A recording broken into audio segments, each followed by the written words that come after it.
नमस्कार, मैं भावना ठाकुर और आप देख रहे हैं कोहराम लाइव। लोकसभा चुनाव के 7वें और अंतिम चरण की वोटिंग आज शाम 5 बजे खत्म हो गई। लास्ट फेज में 7 राज्यों और एक केंद्र शासित प्रदेश की 57 सीटों पर वोट डाले गए। इनमें पंजाब और यूपी की 13, पश्चिम बंगाल की 9, बिहार की 8, ओडिशा की 6, हिमाचल प्रदेश की 4, झारखंड की 3 और चंडीगढ़ की 1 लोकसभा सीट पर वोट डाले गए। चुनाव आयोग के वोटर टर्नआउट ऐप के अनुसार शाम 5 बजे तक ओवरऑल 58.34% वोटिंग हुई। सबसे ज्यादा 69.89% वोटिंग पश्चिम बंगाल में हुई, वहीं सबसे कम बिहार में 48.86% वोटिंग हुई। झारखंड की 3 लोकसभा सीटें दुमका, राजमहल और गोड्डा में कुल 67.95% वोटिंग हुई। दुमका में 69.89%, राजमहल में 66.98% और गोड्डा में 67.24% वोट पड़े। इसके अलावा हिमाचल प्रदेश में 66.56, चंडीगढ़ में 62.80, ओडिशा में 62.46, पंजाब में 55.20 और यूपी में 54% वोटिंग हुई।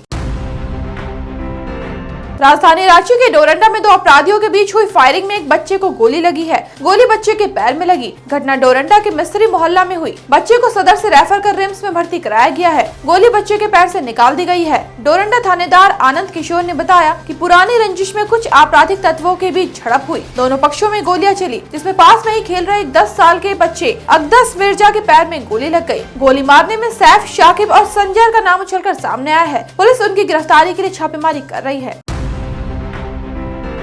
टीएसपीसी के 6 उग्रवादियों को गढ़वा पुलिस ने अरेस्ट किया है। वहीं उनके पास से काफी संख्या में हथियार भी मिले। पुलिस को खबर मिली कि रमकंडा थाना क्षेत्र के ठोंगा पानी के जंगल में 4 से 5 हथियारबंद लोग लेवी वसूलने की फिराक में जुटे हैं। जिसके बाद गठित टीम उक्त जगह पर छापेमारी करने पहुंची। पुलिस को देखते ही वहां खड़े 4 वर्दीधारी हथियारबंद लोग भागने लगे, जिसे पुलिस ने खदेड़ कर दबोच लिया। पकड़ाए लोगों में 32 साल का आनंद सिंह, 20 साल का राहुल कुमार, 21 साल का संतोष चौधरी, 62 साल का नंदू विश्वकर्मा, नन्हू चौधरी और जितेंद्र चौधरी शामिल है। इनके पास से 5 देसी कट्टा, कई जिंदा गोलियां, आधा किलो का सिल्वर रंग का धातु जैसा पत्थर सहित कई सामान मिले हैं।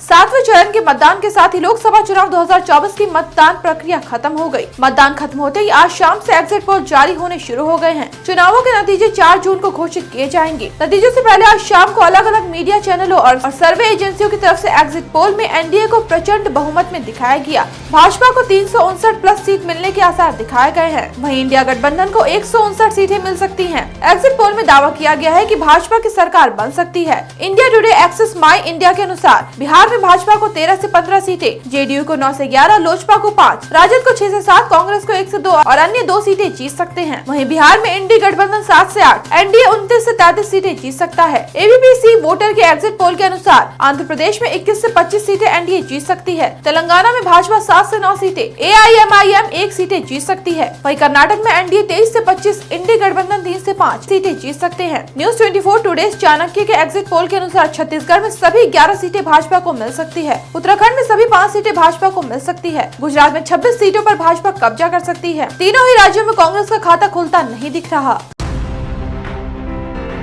गिरिडीह के ताराटांड थाना क्षेत्र के बड़कीटांड जंगल में गड्ढे में मानव की हड्डियां, साड़ी, महिला के बाल और एक हाथ का बाला मिला है। प्रयुक्त जगह से केमिकल की बू भी आ रही है। आशंका है कि हत्या के बाद शव को जलाने के इरादे से केमिकल डाला गया होगा। मौके पर पहुंची ताराटांड पुलिस ने कंकाल को कब्जे में कर जांच के लिए भेज दिया है। बीते 22 मई से हरलाडी ओपी क्षेत्र के गाँव की एक विधवा महिला लापता थी। घर वालों ने 26-27 मई को उसकी गुमशुदगी की रिपोर्ट दर्ज कराई थी। घर वालों ने साड़ी से महिला की पहचान की है। अब हड्डियों की जाँच से पता चलेगा कि ये उसी महिला की है या नहीं। पुलिस ने मामले की छानबीन शुरू कर दी है।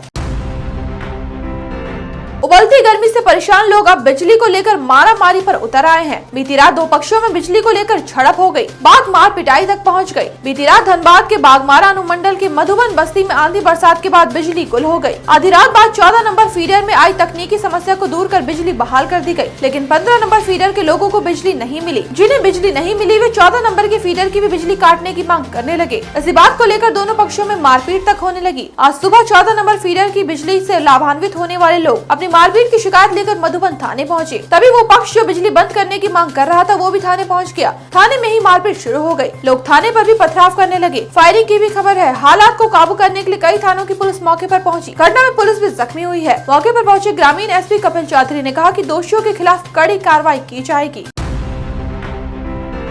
जन जनसेवक मोहम्मद मंसूर को आज एसीबी ने दबोच दिया। उसे 3000 रूपए घूस लेते हुए धनबाद एसीबी की टीम ने रंगे हाथ दबोचा है। जनसेवक मोहम्मद मंसूर गिरिडीह के पीरटांड प्रखंड में पोस्टेड है। उसे गिरफ्तार करते ही प्रखंड कार्यालय में अफरा तफरी मच गई और कई कर्मी भाग खड़े हुए। एसीबी के डीएसपी मुन्नू टुड्डू के अनुसार जनसेवक के खिलाफ जहांगीर नाम के शख्स ने एसीबी से शिकायत की थी। जहांगीर पीरटांड क्षेत्र के खुखरा गाँव का रहने वाला है। उसने एसीबी को बताया कि कुएं की मरम्मत का एमबी बुक के आधार पर बिल पास करने के नाम पर जनसेवक मोहम्मद मंसूर ने 3000 रूपए बतौर घूस मांगा था। एसीबी की जांच में इल्जाम सही पाया गया। इसके बाद जनसेवक को दबोचने के वास्ते जाल बिछाया गया। तय रकम के साथ जहांगीर को मोहम्मद मंसूर के पास भेजा गया। जैसे ही जनसेवक ने घूस के पैसों को अपने हाथों में लिया, वहां मौजूद एसीबी की टीम ने उसे दबोच लिया। एसीबी जनसेवक को अपने साथ धनबाद ले गई है।